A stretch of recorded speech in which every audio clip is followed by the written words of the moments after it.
Hello and welcome to another studio vlog. It's Lois here from Lois and Morgana Davidson Art, and today I'm going to be showing you how I've painted this beautiful impressionistic misty moonlight scene. It's another piece that was born out of experimentation, and it's literally just been painted with a mixture of these paints here that I've got left on my palette from a previous painting. And just this mixture of dark greens, greys and browns will be used to paint the moonlight scene. But just before the demo, just to let you know that my book Landscapes in Watercolour, Techniques and Tutorials for the Complete Beginner is available to purchase from all good bookstores. I'll leave a couple of links in the description below. And now let's get back to the demo. So this is a great way to use up leftover paint, and of course every time you try this exercise it'll be completely different because you'll obviously have different colours or different amounts of those colours left on your palette. My paper is Milford cold pressed watercolour paper. It's taped to my board at an angle of about 20 to 30 degrees. I'm just taking that sludgy mixture of sort of dark neutrals and painting wet in wet. I've wet the page with a large wash brush. It's my Princeton Aqua Elite 1.5 inch mottler, but left plenty of dry patches, so I'll get a good combination of soft and hard edges on these washes where the paint will run into the wet areas but resist the dry areas and hopefully give me some interesting effects. I've turned the board around 90 degrees. It's at an angle anyway, so the paint is running and I can spray it a bit more with the water spray, just get it moving. As the paint moves and flows down in this direction, it's creating marks that are mostly horizontally oriented, so that when I turn it round the right way, it should resemble some sort of a landscape. And the point of this exercise, as well as using up old paint, is to sort of stimulate your imagination so that you then see what you've got from these random washes and then try and turn them into something interesting. I've laid my board flat now and you can see these sort of greenish, brownish, greyish colours are starting to look quite interesting. We've got lots of different soft diffusions as well as some beautiful, very sort of crisp, hard edges. I'm tipping the page a little because there's some water pooling up on the surface, so I'm just allowing that to run off across the tape and then mopping it up with a tissue. I've decided to turn this into a moonlight scene, so I'll show you how to make a moon. I've got the lid of my paint tube. I'm covering it in paper tissue and making sure that it's quite taut across the round lid. You can do this with a small coin as well.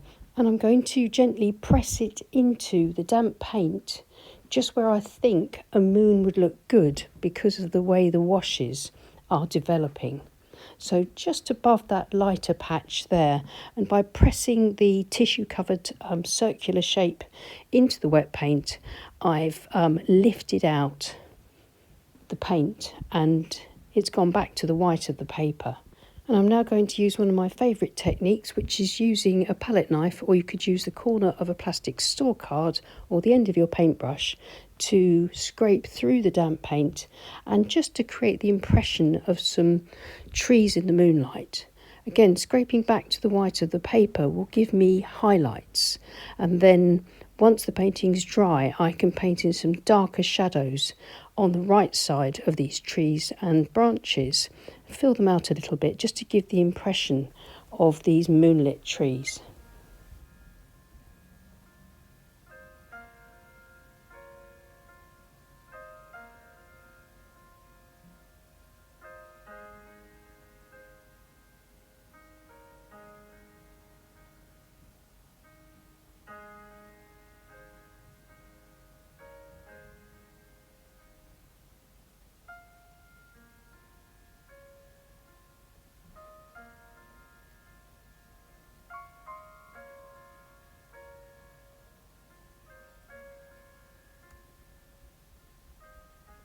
And now, just before the paint in the foreground dries, I'm using ordinary fine ground table salt, and I will sprinkle a tiny bit into the damp paint in the foreground.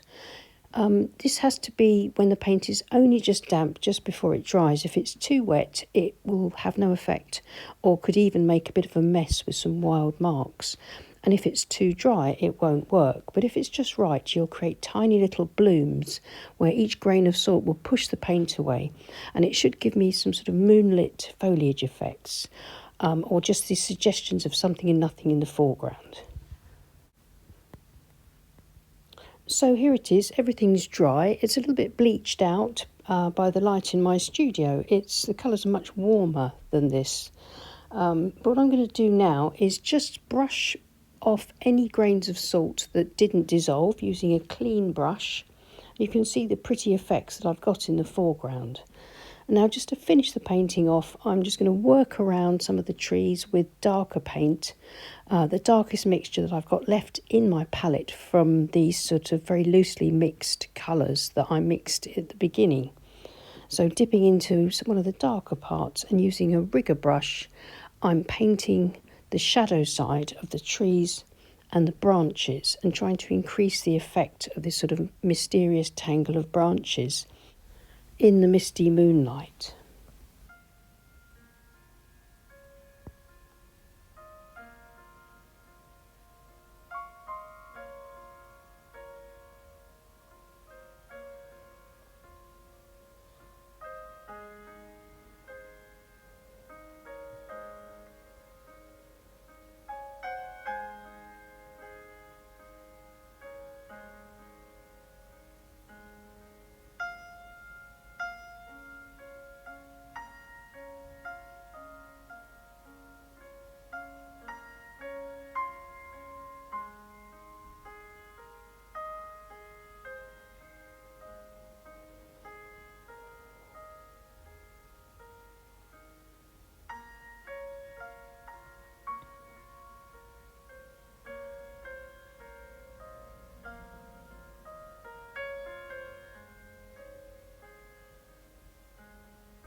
And I think I'm just about done. I think this is definitely going to be a less is more painting, with just the marks made by the paint in the initial washes giving us the impression of the misty distance.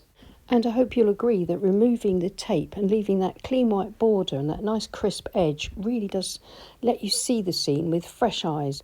And this can be such a useful exercise simply by forcing yourself to paint with whatever colour you get from mixing together whatever's left on your palette. You're stepping out of your comfort zone, but that's where the best learning can often happen and the most progress can be made in something creative like watercolour painting, seeing what happens when these strange colours sort of split and flow with the water. What happens when the wet washes meet the dry paper, which is always interesting. And then what can you see in those washes using your imagination is a really good way to be able to learn to paint loosely and suggestively. And so we can go from this sort of mess, mixing up a really neutral sludgy colour, to a painting like this. Of course, it takes a bit of practice to learn to leave enough dry patches of paper right at the beginning and then not cover them, to learn to put the paint on thick enough so that when you spray it with water, you're still left with plenty of paint rather than spraying it all away. And then, of course, it takes some practice to be able to use your imagination and see something interesting or some potential in the effects that are created with fairly random washes like this. And of course, while this is just an exercise, really, just an experiment, it's experimentation like this that gives you the tools to be able to bring really unique things and effects into your more realistic paintings or your more planned paintings, and allows you to express yourself in your own unique way. So I hope that was helpful. If you enjoyed this demo, then please click on the thumbs up button. And if you haven't subscribed to our channel, it would be lovely if you could, because it really helps with our reach. And if you're interested in my book, then please follow the links below. And thank you so much to everyone that supports this channel on Patreon. We really do appreciate you. I'll see you all again soon. Take care and happy painting. Bye.